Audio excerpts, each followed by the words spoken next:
Good afternoon everyone. Class 4 Pine. Welcome back to our e-learning Bengali class.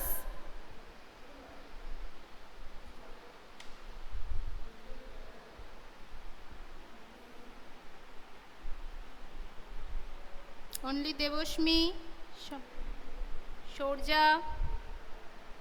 Good afternoon beta. How are you? After a long time. অনেকদিন পর আবার তোমাদের class নিচ্ছি আমি। Only Devoshmi and Shorja. Okay.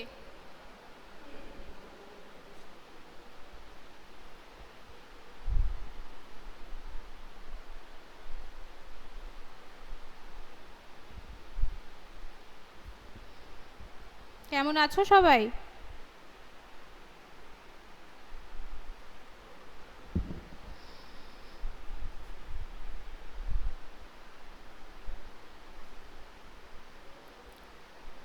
খুব ভালো আছো নিশ্চয়ই?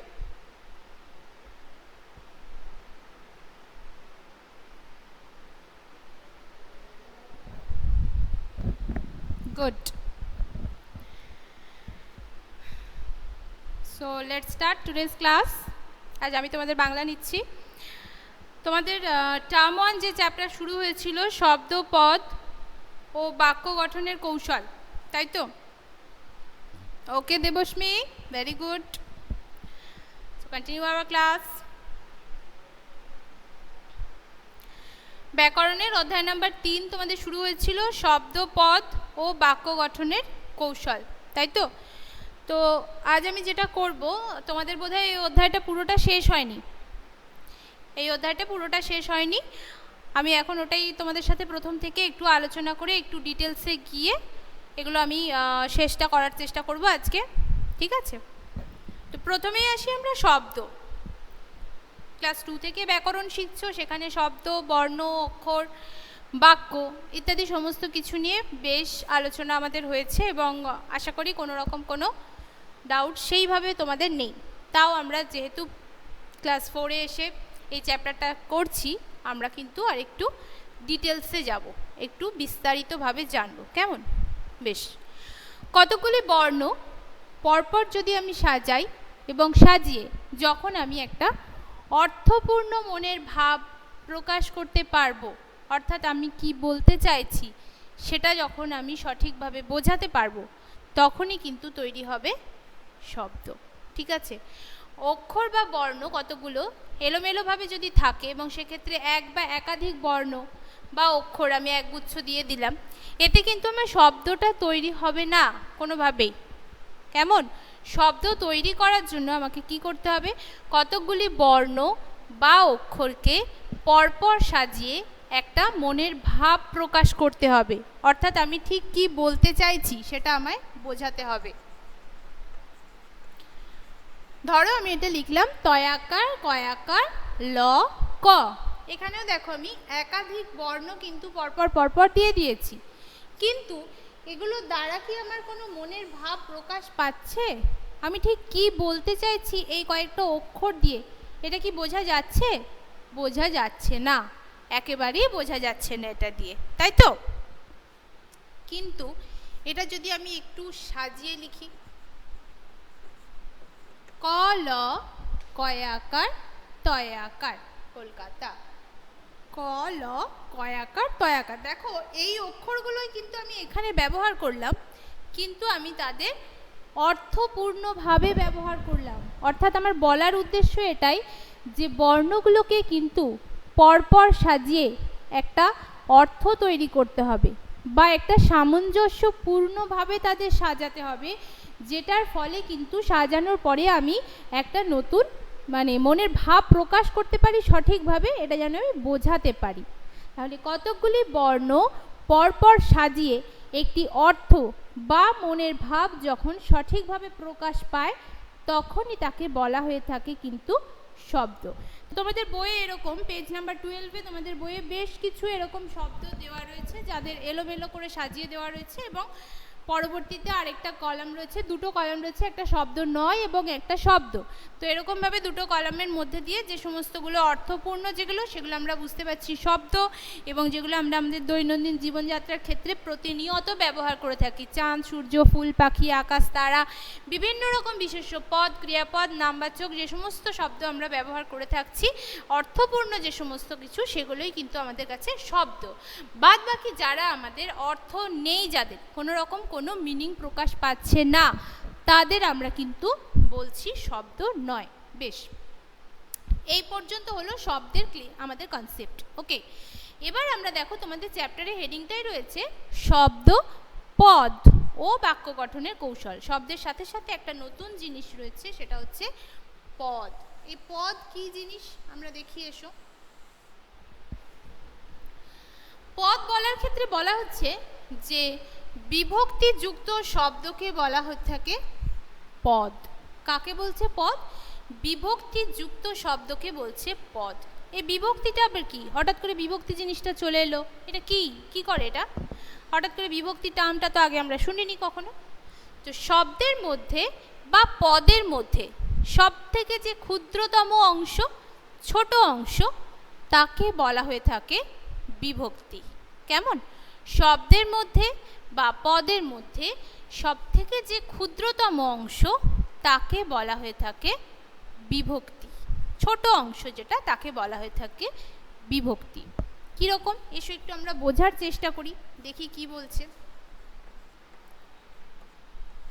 ধরো আমি একটা কথা লিখলাম জলে, এটা একটা শব্দ, দেখে এটা আপাতভাবে একটা শব্দ মনে হচ্ছে, কিন্তু এবার যদি এটাকে একটু ভাঙো শব্দটা, দেখো তো কি বেরোচ্ছে।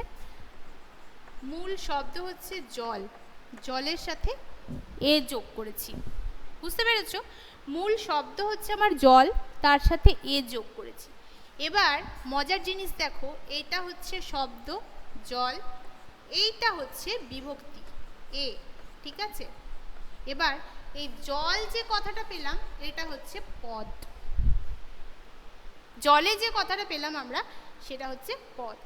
জলেকে যখন আমরা ভাঙছি, তাকে দেখো জল প্লাস এ, শব্দের ক্ষুদ্রতম অংশ হচ্ছে এই এটা, এটা লয়ের আগে কার হিসেবে ওই বর্ণের সাথে যুক্ত হয়ে গেছে। কেমন? এই ক্ষুদ্রতম অংশটাকে বলছি আমরা বিভক্তি। দেখো আমি আলাদা করে দিয়েছি, শব্দের সাথে বিভক্তি আলাদা করে দিয়েছি, এবং জুড়লে একসাথে কিভাবে পদ হচ্ছে সেটাও বুঝিয়েছি। বুঝতে পেরেছ? এবার একটা ছোট্ট জিনিস আমি বলবো, সেটা মাথায় রাখবে। কি না, শব্দ আর পদের মধ্যে একটা খুব ছোট্ট পার্থক্য আছে। কীরকম পার্থক্য?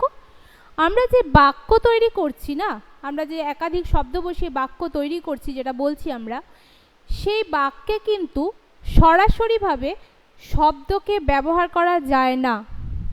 কি বললাম? শব্দকে সরাসরিভাবে বাক্যে ব্যবহার করা যায় না। শব্দকে পদে পরিণত করতে হবে, তবে আমি তাকে বাক্যে ব্যবহার করতে পারবো। আর শব্দকে পদে পরিণত কে করছে? শব্দের সঙ্গে বিভক্তি যোগ করে সেই শব্দ আমার পদে তৈরি হচ্ছে, পদে রূপান্তরিত হচ্ছে, তারপর সেই পদ আমি বাক্যে ব্যবহার করছি। তাহলে একটা জিনিস সবসময় খেয়াল রাখবে, যে শব্দকে কিন্তু সরাসরি বাক্যে ব্যবহার করা যায় না, শব্দের সাথে বিভক্তি যোগ করে আমি তাকে পদে রূপান্তরিত করছি, এবং পদকে আমি সরাসরি বাক্যে ব্যবহার করতে পারছি।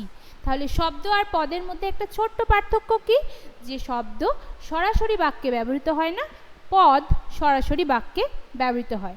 এইটুকু পর্যন্ত ক্লিয়ার হয়েছে? প্রত্যেকে রেসপন্স করো, আমি তারপরে আগে যাচ্ছি। Any doubts students? Please response me.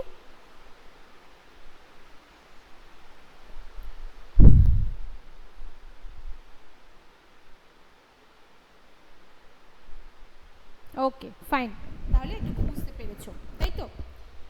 এবার আসি আমরা এই বিভক্তিটা কি কি ধরনের হতে পারে এবং কি কি ভাবে আমরা তাকে ব্যবহার করতে পারি।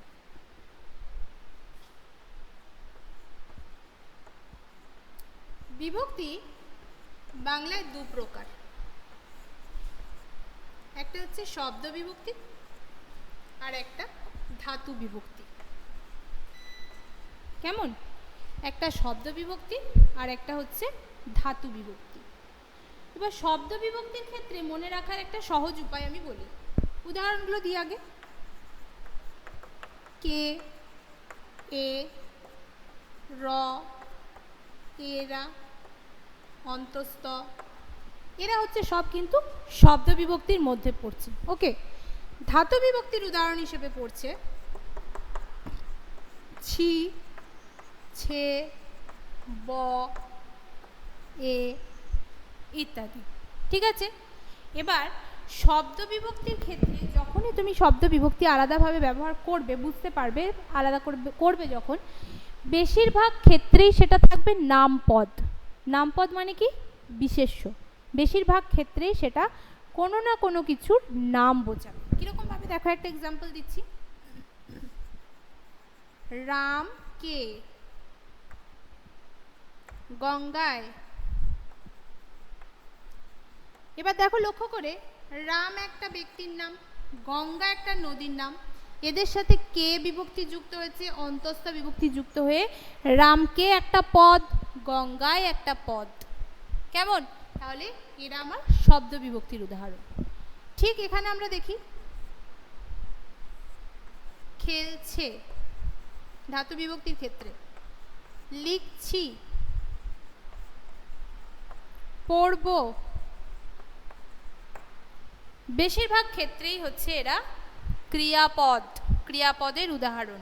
এবার এই ধাতু বিভক্তির ক্ষেত্রে মনে রাখার একটা সুবিধা বলি, এই যে লিখছে, খেলছি, পড়ছি, এরা না প্রত্যেকেই সংস্কৃত, এদের এক একটা করে মূল ধাতু আছে, এখান থেকে এরা বিভক্তি যুক্ত হয়ে তবে এরা ক্রিয়াপদে পরিণত হচ্ছে। যেমন ধরো খেলছি, খেলছির ক্ষেত্রে মূল ধাতুটা হচ্ছে খেল, ক্ষয়কার ল, খেল, এটা হচ্ছে মূল সংস্কৃত ধাতু।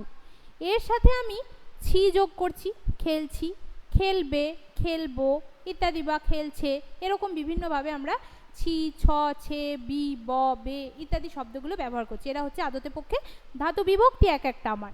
তো এই বিভক্তি যখন এই ধাতুর সাথে যুক্ত হয়েছে, তখন যেটা দিচ্ছে আমাকে, এই খেলছি, লিখছি, পড়ছি, পড়বো, এরা হচ্ছে কিন্তু তখন ক্রিয়াপদে পরিণত হচ্ছে। তাহলে ধাতু বিভক্তি যখনই তোমায় আলাদা করে বের করতে বলা হবে, সেক্ষেত্রে সবসময় খেয়াল রাখবে যে ধাতু বিভক্তির ক্ষেত্রে কিন্তু আমি ক্রিয়াপদটাকে পাবো এবং সেখান থেকে আমাকে মূল অংশটাকে আলাদা করতে হবে।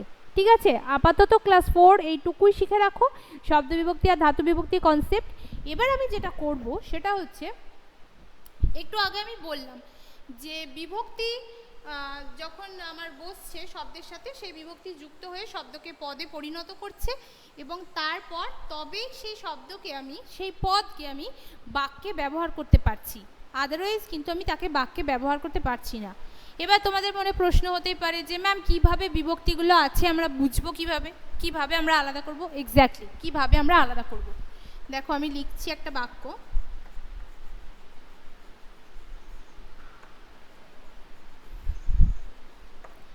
বনে বাঘ থাকে। ঠিক আছে, এগুলো আমি পরপর আলাদা করতে থাকছি, বিভক্তি আর শব্দ। এটা আমি ছেড়ে রাখলাম মাঝেরটা, শেষেরটাও শব্দ এবং বিভক্তি আলাদা করলাম। কেমন? তাহলে বনে কথাটাতে মূল শব্দ হচ্ছে বন, তার সাথে এ বিভক্তি যুক্ত হয়েছে, তাই আমি এখানে যেটা পেয়েছি বনে, এটা হচ্ছে পদ। ঠিক আছে, একই রকম ভাবে থাকে, থাক হচ্ছে মূল শব্দ, তার সাথে এ বিভক্তি যুক্ত হয়ে থাকে কথাটা আমি পেয়েছি, থাকে পদটা আমি পেয়েছি, তবেই না থাকে আমি তাকে বসাতে পেরেছি বাক্যের মধ্যে। এবার দেখো বাঘ, এটাতে তো কিছুই এ কারণেই কিছুই নেই, আমি বুঝতে পারছি না কি অ্যাকচুয়ালি এটা কি। বাংলার ক্ষেত্রে যে সমস্ত শব্দের ক্ষেত্রে শেষে অ উচ্চারণ হচ্ছে, বেশিরভাগ ক্ষেত্রেই বর্ণগুলো বিশ্লেষণ করলে আমরা দেখতে পাই যে ব্যঞ্জন বর্ণ থাকছে, সে কিন্তু তার উচ্চারণ স্বরূপ যেহেতু অ হয়ে থাকে, জল, মাছ, বাঘ, চল, বল, ফল, এই যে শব্দগুলো পাচ্ছি, এগুলো প্রত্যেকটা কিন্তু অ উচ্চারণ হচ্ছে, শেষে অ থাকছে, তাই তো? তাই এক্ষেত্রে অবিভক্তি না বলে এটাকে বলা হয়ে থাকে বাংলায় শূন্য বিভক্তি। কি বিভক্তি? শূন্য বিভক্তি বলছে। বিভক্তি কিন্তু কোনো না কোনোভাবে যুক্ত হয়ে থাকছে, সেটা শূন্য বিভক্তি হোক, সেটা অবিভক্তি হোক, সেটা এ বিভক্তি হোক, সেটা কে বিভক্তি হোক, র হোক, অন্তস্থ হোক, যাই হোক না কেন বিভক্তি কিন্তু আমার বাক্যের মধ্যে থাকছেই, পদের মধ্যে বিভক্তি থাকছেই। কারণ বিভক্তি না থাকলে সেটা কিন্তু কখনোই পদে রূপান্তরিত হতে পারে না, এবং পদে রূপান্তরিত না হলে সেটা কখনো বাক্যে ব্যবহৃত হতে পারবে না। Is that clear to you everyone? কিভাবে আমরা আলাদা করতে পারি একটু রেসপন্স করো, যাতে আমি পরের প্রশ্নে যেতে পারি। বাস নো ডাউট বা কোনো কোয়েশ্চেন থাকলে সেটা লিখলেই হবে।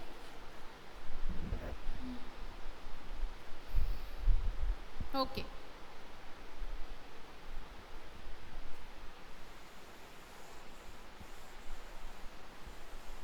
শব্দ তো আমরা জানলাম যে কতগুলো অক্ষর বা বর্ণকে যখন আমরা পরপর বসিয়ে একটা মনের ভাব প্রকাশ করতে পারছি সেটাই আমার শব্দ তৈরি করছে। ঠিক সেরকমই সিমিলারলি কিছু শব্দকে যদি আমি পরপর বসিয়ে একটা মনের ভাব প্রকাশ করতে পারি তবেই কিন্তু সেটা আমার বাক্যে রূপান্তরিত হবে, বাক্যে পরিণত হবে। ওকে, আরেকবার ক্লিয়ার করি। কিছু শব্দ যখন অর্থপূর্ণভাবে পরপর বসে একটা মনের ভাব প্রকাশ করছে তখনই তাকে বলা হচ্ছে কিন্তু বাক্য, তার আগে কিন্তু বাক্য হচ্ছে না। যেমন দুরন্ত বন থাকে বাঘ, এটা দ্বারা আমি কি মানে বোঝাতে পারছি তোমাদের যে এক্স্যাক্টলি আমি কি বলতে চাইছি, বা তোমরা কি বুঝতে পারছো আমার উল্টো দিকে থেকে যে আমি কি বলতে চাইছি? দুরন্ত বন থাকে বাঘ, এটা কি ম্যাম আবার কি সব বলছে সব? তাহলে এটা দিয়ে আমি কিন্তু কতগুলো বর্ণ আমি ঠিক শব্দ আমি ঠিকই বসালাম,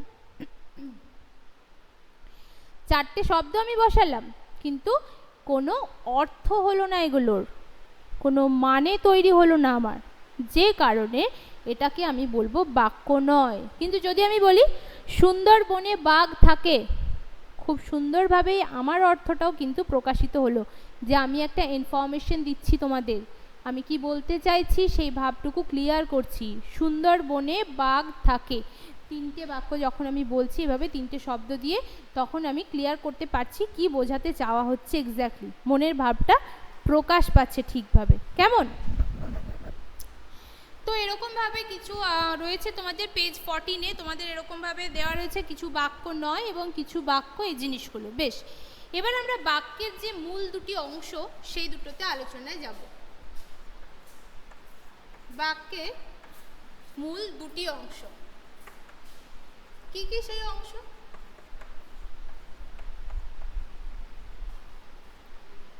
এক, উদ্দেশ্য, দুই, বিধেয়। ঠিক আছে, বাক্যের দুটি অংশ, মূল দুটি অংশ, এক হচ্ছে উদ্দেশ্য অংশ আর এক হচ্ছে বিধেয় অংশ। এবার আমরা আলোচনা করব উদ্দেশ্য কি বা কাকে বলছে, বিধেয় কি বা কাকে বলছে। বাক্যে খুব ভালো করে শুনবে, বাক্যে যাকে উদ্দেশ্য করে কিছু বলা হচ্ছে তাকে বলা হচ্ছে উদ্দেশ্য। আমি এখন বাংলা পড়ছি, কার সম্পর্কে বাক্যতে বলা হচ্ছে? আমার সম্পর্কে বলা হচ্ছে, তাহলে বাক্যে আমার উদ্দেশ্যে বলা হচ্ছে, তাহলে আমি অংশটুকু হচ্ছে আমার উদ্দেশ্য।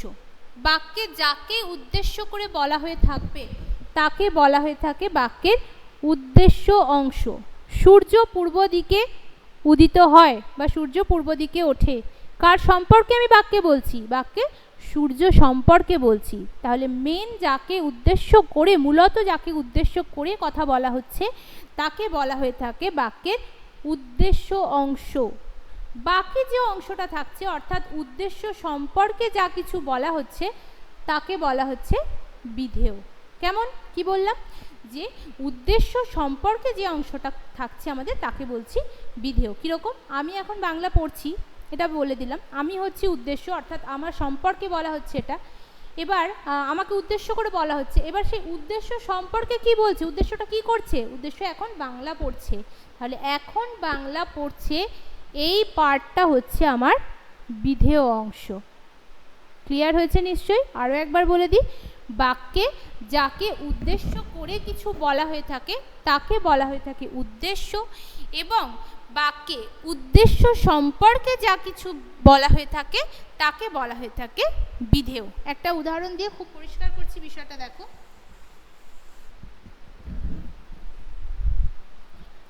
রবীন্দ্রনাথ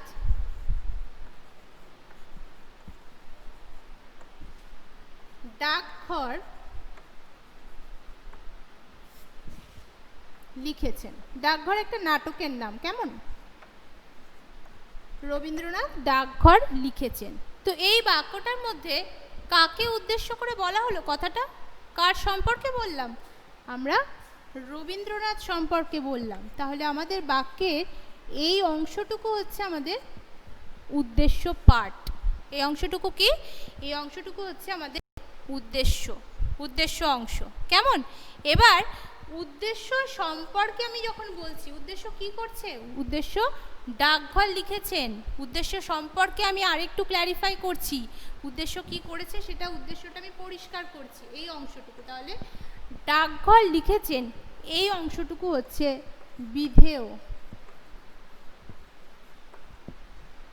বোঝাতে পেরেছি আশা করি উদ্দেশ্য এবং বিধেয়র যে পার্থক্যটুকু। তাহলে যাকে উদ্দেশ্য করে আমরা কিছু বলছি সে হচ্ছে উদ্দেশ্য অংশ, এবং উদ্দেশ্য সম্পর্কে বাক্যে যা কিছু ব্যবহৃত হচ্ছে, যা কিছু বলা হয়ে থাকে তাকে বলা হয়ে থাকে বিধেয়। যদি তোমাদের এই অধ্যায় সংক্রান্ত আর কোনো রকম কোনো প্রশ্ন থাকে আমায় করতে পারো।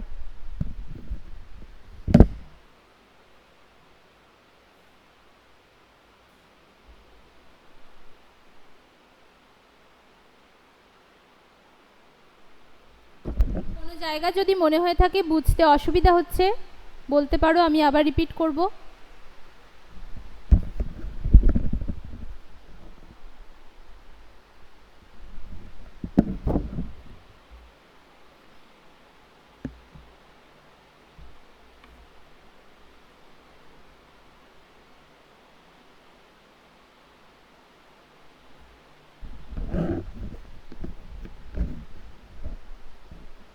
ওকে, দেবস্মী লিখেছে no question ma'am. Rituja I have no question, very good. তো আজকের ক্লাস আমাদের এই পর্যন্তই। খুব ভালো থেকো প্রত্যেকে। হ্যাপি দুর্গাপূজা প্রত্যেককে, শুভ শারদিয়া। পুজো খুব ভালো করে কাটিও, আনন্দে কাটিও, অবশ্যই সাবধানতার সাথে, কেমন? আজ এই পর্যন্ত, আবার কোনো দিন পরবর্তী কোনো ক্লাসে দেখা হবে। আজ এই পর্যন্ত।